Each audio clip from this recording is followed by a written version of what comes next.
हरिओम. श्री ज्ञानेश्वरीच्या पहिल्या अध्यायातल्या एका ओवी पाठीमागची ही एक पुराणातली कथा आहे. एका टिटवीनी समुद्रकिनारी रेतीत अंडी घातली. ओहोटीच्या लाटांनी ती समुद्रात वाहून गेली. जेव्हा समुद्राकडे परत तिने अंडी मागितली, तेव्हा समुद्राने अंडी द्यायला स्पष्ट नकार दिला.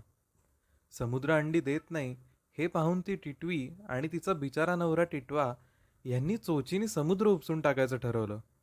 त्यासाठी चोचीत पाणी भरून घेऊन ती समुद्रकिनारी रेतीत जाऊन टाकायला लागली. नेमकी याच वेळी नारद मुनी तिथून जात होते. हा सगळा प्रकार पाहून नारद मुनींना कल्पना सुचली की या निमित्ताने समुद्राचं आणि गरुडाचं चांगलं भांडण लावता येईल. नारद मुनींनी लावलेली अशी भांडणं हा ईश्वरी योजनेचाच एक भाग असतो आणि त्यातून नेहमी शेवटी सर्वांचं भलंच होत असतं. तर असे हे नारद मुनी टिटवीकडे गेले आणि त्यांनी टिटवीला सांगितलं की तू समुद्राची तक्रार पक्षीराज गरुडाकडे कर. तेव्हा टिटवीने नारदांना सांगितलं की आमच्या वतीनं तुम्हीच ते करा. आणि असं सांगून टिटवीने आपलं पाणी उपसायचं काम चालूच ठेवलं. नारदांना मोठं कौतुक वाटलं. जेव्हा गरुडाकडे नारद गेले तेव्हा गरुड ध्यानस्थ बसला होता. तेव्हा गरुडाचा मुलगा कामकेतू याला नारदांनी आपल्या सहाय्यासाठी आणलं.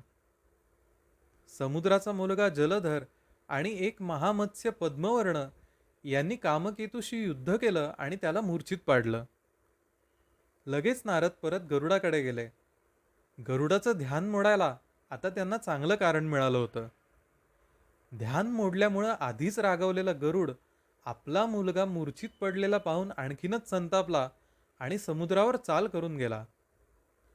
गरुड हा अतिशय शक्तिशाली, अमृताचं बळ लाभलेला आणि सर्वांना अजिंक्य असा होता.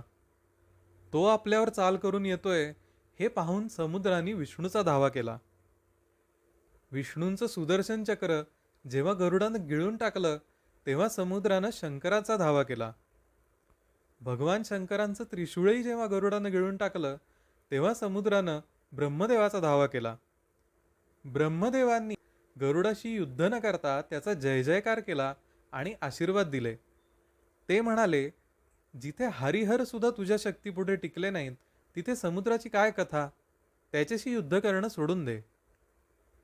गरुड म्हणाला, टिटवीची अंडी दिली तरच युद्ध करणं सोडेन. भगवान विष्णूही गरुडाला म्हणाले, मी तुझ्यावर प्रसन्न आहे, काहीतरी वर माग. गरुड तेव्हा सामर्थ्याच्या अहंकारात होता. तो म्हणाला, तुम्हीच वर मागा. त्यावर मुळीच न रागवता भगवान विष्णू म्हणाले, तू माझं वाहन होऊन राहा. आणि तेव्हापासून गरुड विष्णूंचं वाहन झाला. एवढं शक्तिशाली वाहन मिळणं ही गोष्ट चांगलीच होती, पण त्याचबरोबर हा आपल्या मांडीखालीच राहिलेला बरा, नाहीतर जगात उत्पात करत फिरेल अशीही त्यामागची भूमिका होती. या सगळ्या प्रकारात शेवटी भगवान विष्णूंनी समुद्राला सांगून टिटवीची अंडी परत द्यायला लावलीच. ज्ञानेश्वरीमध्ये गीतेचा ॲक्च्युअल अर्थ सांगायला सुरुवात करण्यापूर्वी ज्ञानेश्वर महाराज आपल्या गुरूंना प्रार्थना करतात आणि म्हणतात की मी हा अर्थ सांगायला योग्य व्यक्ती नाही, मला तो अधिकार नाही. मी गीतेचा अर्थ सांगणं म्हणजे या टिटवीने समुद्र उपसण्यासारखं आहे. माझे स्वामी स्वामी माधवानंद या कथेवर असं म्हणतात की हा दृष्टांत देऊन ज्ञानेश्वर महाराजांना असं सुचवायचं आहे की गीतासागरातून अर्थरूप जल काढण्याचा प्रयत्न मी टिटवीसारखा करत असलो तरी टिटवीला जसं भगवंताचं सहाय्य मिळालं तसं हे प्रभू मला तुमचं सहाय्य हवं आहे. मी माझा प्रयत्न प्रामाणिकपणे करेन, पण सहाय्य करण्याचं काम तुमचं आहे, ते मात्र तुम्ही करावं.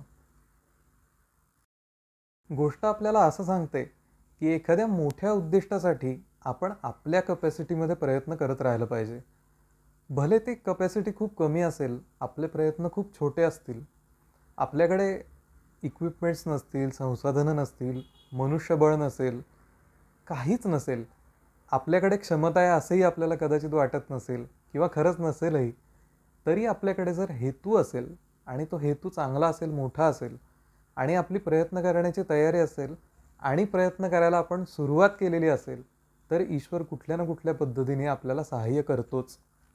प्रयत्न करायला मात्र आपल्याला सुरुवात करायला लागते.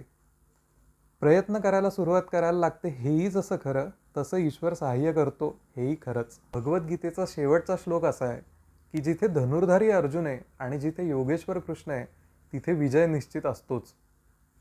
माझे स्वामी असं म्हणायचे की योगेश्वर कृष्ण असला तरी अर्जुनाला धनुर्धारी व्हावंच लागतं. अर्जुनाने धनुष्य उचलल्यानंतरच श्रीकृष्ण सहाय्य करत असतो. पण अर्जुनाने धनुष्य उचलल्यावर भगवान सहाय्य करतोच हेही तितकंच खरं.